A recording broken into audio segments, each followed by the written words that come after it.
Hey, everybody, and welcome to the Dr. Mom Show. This is Dr. D, mom of three. Thank you so much for joining me today for the Dr. Mom Show. If you've missed previous episodes, definitely make sure to check me out. I am filling you up with so much information. You do not want to miss any of the shows. Before we get into it, I just want to remind you that the Dr. Mom Show is a medical informational resource. It does not take the place of your physician or your child's physician. So please seek your and your family's medical advice from your physician or your child's physician, in addition to your diagnoses and treatments. Well, today I am super excited because today on the Dr. Mom Show, we will be talking about coughing, sneezing, runny nose. Oh my, how to differentiate between allergies, a cold, the flu, and of course, the always talked about COVID-19. Yes, yes, yes. Couldn't do a show without mentioning that, right?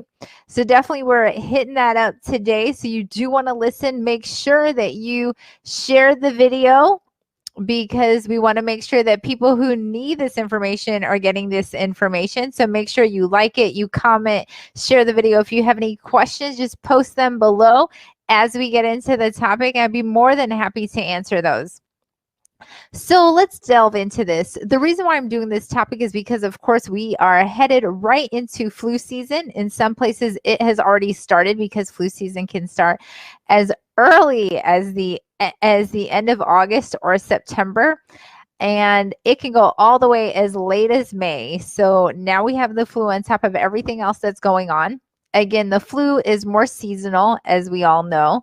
COVID's just kind of happening all year round at this point.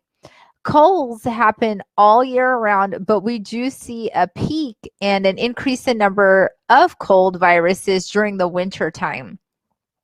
And then, of course, there's allergies. And as always, allergies are a little bit higher in the change in season. So, of course, we see more allergies right now when it's going from summer to fall. Some places just from summer to winter because the temperature is just dropping drastically. And of course, when we're going from winter to spring and sometimes even spring to summer. So of course, then you have all the pollen, the ragweed, things like that. Thank you, Lord, that I do not have seasonal allergies. So hallelujah for that. So we're going to start off with the basics today. First of all, I just want to remind you that allergies are not contagious.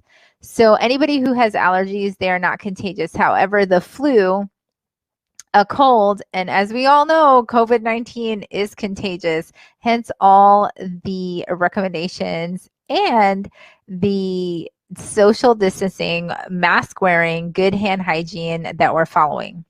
So as far as a cold is caused by many different viruses. There's tons of them. I can do a whole show just on the viruses that cause a cold. But some of the most common ones include some cool names here. Rhinovirus, whoop, whoop, yep, like rhino the animal. Parainfluenza, coronavirus. Now, this is a different strand of coronavirus. We knew about coronavirus with the cold. Coronavirus that causes COVID-19 is a different strain that they call SARS coronavirus 2. So again, that's a different strain. And within the SARS coronavirus 2, there's other subtypes of strains. So that's how crazy infectious disease things are. So definitely give those guys at the NIH and infectious disease doctors a break because there's lots of strains. It's not like one happens and that's it, as you can see with colds. And then, of course, some other viruses include RSV that can cause a cold. So there's a lot of viruses out there. Now, I just want to reiterate this fact that when somebody has a cold, antibiotics are not the treatment. Antibiotics do not treat colds. Okay, I repeat, antibiotics do not treat colds. So if your doctor or your child's doctor says, hey, you have an upper respiratory infection or what we call a URI, or you have a viral infection, do not ask for antibiotics and do not expect them. And the reason is that's it. Antibiotics work against bacterial infections, not viral infections. What's ironic, a lot of times people ask, and, you know, as a provider, a physician, you feel like your back is against the wall because people are like, oh my goodness, I've been sick for 2 days. I can't handle this. And they end up like squeezing and twisting your arm to get antibiotics. And ironically, with the course of antibiotics, by the time they finish the antibiotics, that would be about the same time that the virus would be gone too. So there you have it. So no antibiotics. The other thing is, if you continually use antibiotics for a viral infection and not really for a true bacterial infection, what can happen is people can become resistant to these antibiotics. And that's one reason why physicians are very adamant about not giving antibiotics when they're not needed. Because imagine if you keep on having viral infections, you keep on using antibiotics, and finally you have a really bad bacterial infection, such as a sinus infection, or if you get an ear infection, and then you've been on amoxicillin 50 times, other antibiotics tons of times, and then when you use it, you end up with it not working as well as it could. So with viral infections and upper respiratory infections, again, most of the times we do use just over-the-counter medications. We do symptomatic relievers like nasal saline washes. If you are congested, you can use over-the-counter anti-inflammatories, fever reducers for that. Now, as far as allergies, again, they are seasonal. They are not contagious. And normally what we see are itchy eyes, watery eyes, irritated eyes, that clear nasal discharge, or a stuffy nose. A lot of times people have what we call post-nasal drainage, where just that drainage from our throat will sit in our, drainage from our nose will sit in our throat. And a lot of times you'll hear those patients go, just clearing their throat all the time. And with allergies, you can get a sore throat because all of that post-nasal drainage is sitting there. Now, these patients a lot of times have the worst symptoms in the morning because they're laying there, everything's gathering and collecting in their throat. And in the morning, a lot of times they could even potentially have a productive cough where they're spitting up that sputum. So that is something that we see. And sometimes we even see and have patients complain of a clogged up ear. So, you know, when you fly and you land and you're just like, you can hear your voice inside your brain and your ear just feels full, that can also happen because all of this is connected. That's why there are those doctors, ENTs, called ear, nose, and throat doctors. And that is because this is all connected. So if you're stopped up, you can feel that congestion in your ears, and also you can have that drainage down your throat. Depending on the extent of the allergies, a lot of times we can recommend over-the-counter antihistamines or even a nasal spray. Again, you want to speak with your own physician or your child's physician if this is something that applies to you and would work in your case. Also, you have to remember some of these antihistamines have what we call decongestants to help with that stopped up nose. And remember, for patients who have high blood pressure or hypertension, those decongestions aren't good because some of them have a component that can cause your blood pressure to go up. Again, that's why it's very important that even when you're going to take an over-the-counter medication, you need to either consult with your physician, or you can always tell the pharmacist, hey, I have diabetes, high blood pressure, high cholesterol. Would this medication be safe? So make sure that you are asking. So back to the viruses. So we're going to hone in now on our flu and COVID, because I know these are the two big ones. We covered our cold and our allergies. So just so you know, there are some similarities with all of these things I'm covering today.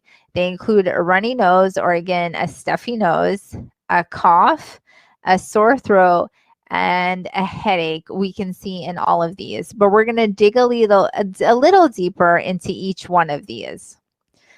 Now, I will say with a cold, normally we don't see a fever. We can see low-grade fevers, but normally not a very high temperature, which is different when it comes to flu and, again, some cases of COVID, because we all know that there's a very different presentation of COVID. There's a spectrum of presentations that people can come with symptoms, without symptoms, or just very vague symptoms. And of course, with allergies, no fevers at all. No fevers at all. So remember that. And I'm just going to pop up these similarities right here for you. Oop, I think I lost them. Well, I guess maybe I lost them. Sorry about that. So yes. So let's tackle flu first. So the flu is usually caused by influenza A or B. Now, when they create the flu vaccine, they do look back. They do all this research and they look back and see what viruses are most likely, or what strains of the flu, I should say, are going to cause the flu for the year to come. And that's how they create the flu vaccine for that year. Now, this is an educated guess, what we call a hypothesis, because they're using numbers, they're using statistics from the year before, from previous data to see how the flu cycles and what its pattern is. So hence, that's why sometimes you'll hear after or in the middle of flu season, they'll say, oh, that the flu vaccine this year was efficacious or it's not as efficacious. And that's the reason why. And you know what? You can't get on these guys, because I just want to say nobody is psychic. So nobody can say, like I mentioned before, with all these strains of viruses, you can't say, oh, it's going to be exactly A, B, and C this year. And that's what we're going to do. The good thing about the vaccine is that it does help decrease the risk of you being admitted to the ICU and needing a tube down your throat, being intubated, especially for patients who have underlying lung diseases such as asthma or COPD, or patients who have chronic illnesses and are considered immunocompromised or don't have as strong of an immune system as people who don't have chronic illnesses such as diabetes, if somebody is pregnant, again, cholesterol, history of heart attack, stroke, those different things. Now, with the flu and COVID, we can see patients who become short of breath and who have some difficulty breathing. However, the case has been with COVID, those symptoms are longer standing. So we do see patients who struggle with their breathing for a longer period of time with COVID, even after they've done the 2-week quarantine. Some people get retested. They have to get retested to go to work. And even after they test negative, there seems to be a residual inflammation of the lung even after a COVID virus, whereas in the flu, we really don't see that much. Both flu and COVID, we can see pneumonia affiliated with both of those. Now, the other thing that's different is that with the cold, with the flu, if somebody is exposed to somebody else who's flu positive, normally we see symptoms within about 1 to 4 days from the exposure.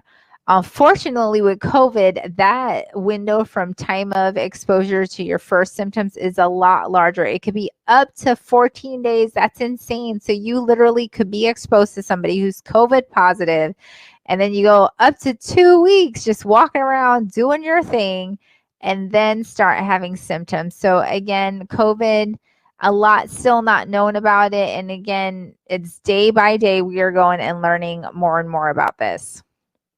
Now, as far as being contagious and the transference of both the flu and COVID, it's thought to be by droplets. So hence again, wearing of the mask, good hand hygiene. So this is if somebody coughs, sneezes, if they're talking and, some people talking spit's flying everywhere. If things like that are happening, again, this is how they are contagious and can spread. So that's why, again, the social distancing, the mask wearing, wiping your surfaces, good hand hygiene are very, very important. Now, I will say both the flu and COVID can affect, so they don't discriminate, but of course there's people who are at higher risk. So of course, I mentioned before, pregnant women, people who are immunocompromised, so cancer patients, people who have diabetes, people who have underlying lung disease can become sicker. One thing in kids we have seen, the pattern is according to the CDC, or Centers for Disease Control, is that there's a higher risk and a higher risk of severity of illness in infants and younger kids when it comes to the flu. Whereas COVID, it seems like it doesn't affect as many younger children, but school-age children it affects more of. And we've seen those cases, if you've seen the news, that's called multi-system inflammatory syndrome that is caused by COVID in kids. Is a very different presentation compared to how it has presented in adults. Now, as far as treatment, so there are antivirals for the flu, and I will just let you know that these antivirals don't cure the flu. they just help with the length of symptoms. So it decreases the length of symptoms by like 1 to 2 days. So you're not sick for as long, but it does not cure it. As far as COVID, right now, there is no antiviral. There isn't a specific treatment, as you know, and I've probably seen. They have been doing research and they've done trials on different medications. There are some medications that are recommended that we use for patients who are very, very sick and are in the ICU, and the severity of their case is much higher that we use. But of course, everything is being researched because every day in and out, we are finding out something new about coronavirus. Now, red flag, red flag, red flag. So, one huge difference between COVID-19 and allergies, the cold, the flu, is that you can get a change or a loss in your sense of taste or smell. So I repeat, that change or loss of sense of taste or smell can occur with coronavirus. However, normally it does not occur with the flu, with a cold, or with allergies. So that is a cardinal sign. And the other thing you need to know, it doesn't mean that you will get that if you have COVID. So don't say, oh my goodness, I have a fever, I have fatigue, but my taste and my smell haven't changed, so I don't have COVID. No, no, no, no. If you've watched the news and stayed abreast with everything that's going on, again, there is a spectrum of presentation where people are coming in where they have no symptoms and they were just exposed, or they're just fatigued, or they do have fevers and shortness of breath, or they're super duper sick and all of a sudden get admitted to the ICU. So there is that spectrum. So don't think that you have to have that, but that is a symptom that is completely different from the flu, cold, and allergies. Now that you've gotten all that information, and I hope it was helpful, how can you keep yourself and your family safe and help decrease your risk of getting the flu or COVID? Now, the Centers of Disease Control has some recommendations. Again, it includes social distancing, at least 6 feet apart. With that, you really want to try to avoid really large gatherings, especially if that social distancing recommendation can't be held up. So it's okay. I mean, if you have a large place and the tables can be 6 feet apart and people are wearing their masks, according to the recommendation, that would at least be safer than going someplace that's a smaller quarter and you have tons of people and you are not social distancing at all. Of course, good hand hygiene. So washing your hands for at least 20 seconds. If you're using hand sanitizer, they do recommend at least 60% alcohol.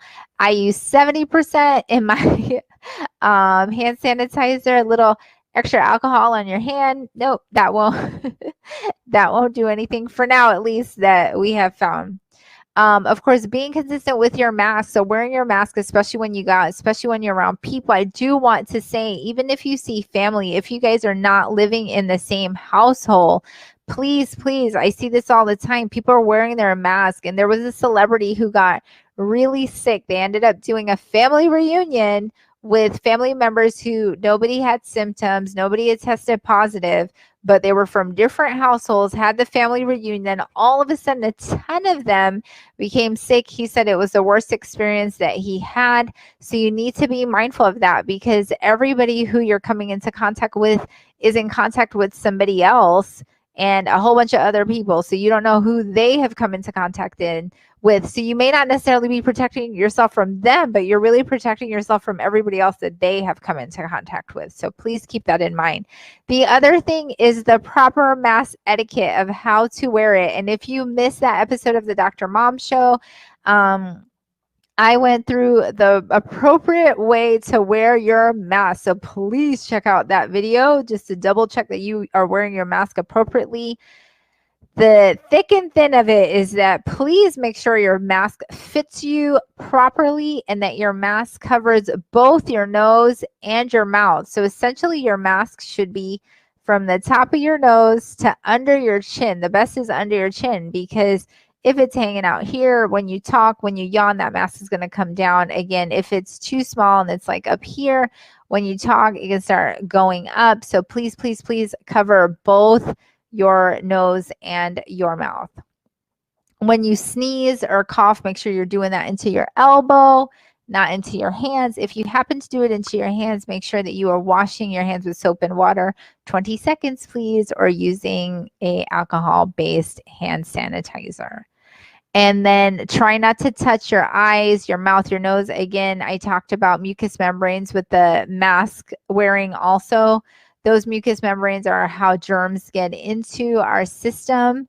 So you really want to be careful. That's why good hand hygiene, that's why you want your mask to cover your nose and your mouth. And that's why if somebody is positive, with the proper equipment that we wear at the hospital or in our clinics, there's goggles, or there's a face shield, again, and that's to protect our eyes, because those are all mucous membranes. So please, please, before you eat, be very diligent about it. And then finally, cleaning the counters that you touch all the time. So counters, doorknobs, light switches, in your car, if there's multiple people driving your car, make sure that you are being diligent about that. So I know that this was a lot of information, but it is good information. It's information that I'm putting out there to help you know what the difference are in a cold, allergies, the flu, and COVID, so you can know what to look for. And I will just put it out there, if you are sick, if you have a fever, most likely you will be tested for COVID, because again, there is such a crossover of these symptoms. And during this time with flu season and everything, it's just hard. And we do not want to miss any cases, because we do not want our numbers going up. So again, I hope you enjoyed this show. I hope it helped you. Don't forget to check out drdalenemuchalak.com to see what's going on. Also, don't forget, you can always check out the Dr. Mom Show here live on Facebook and YouTube every Wednesday at 8 p.m. Eastern Standard Time. You can also listen to the Dr. Mom Show podcast that launches plays the new episodes every Tuesday. You can check that out on radiolove.com at 1 p.m. Eastern Standard Time. That's when the new episodes pop up. Of course, you can catch all the episodes on either Spotify or Apple Podcasts. So definitely check that out. You can get the link on my website. Don't forget to connect with me on Instagram at drmom_show and on Facebook. I love it when you guys comment, when I hear from you. Again, we've been working on immunity, boosting your system, just challenges, way to make you better and stronger. And then, of course, don't forget to like, comment, and share the video. Yes, yes, yes, because share. This is how people are going to find out. And then, of course, if you check out my podcast, don't forget to subscribe to the podcast, rate it, like it. 5 stars, 5 stars, 5 stars. Remember, because if you don't, your mom always says, if you don't have anything nice to say, do not say it at all, right? So if you don't have something nice to say, just keep it quiet. So you guys, during this time, coughing, sneezing, runny nose, oh my, now you know how to differentiate between allergies, a cold, the flu, and COVID. Definitely stay safe out there. Love you guys. If you have any recommendations or any topics you want to hear about, definitely drop me a message either on Facebook, message me on Instagram. You can shoot me an email. You can leave a comment here on Facebook or on YouTube. So definitely do that if you have something you want me to touch on. Love you guys. Stay safe. Of course, don't forget to wash your hands, kiss your kids, love your family, and say your prayers. Good night. Bye-bye.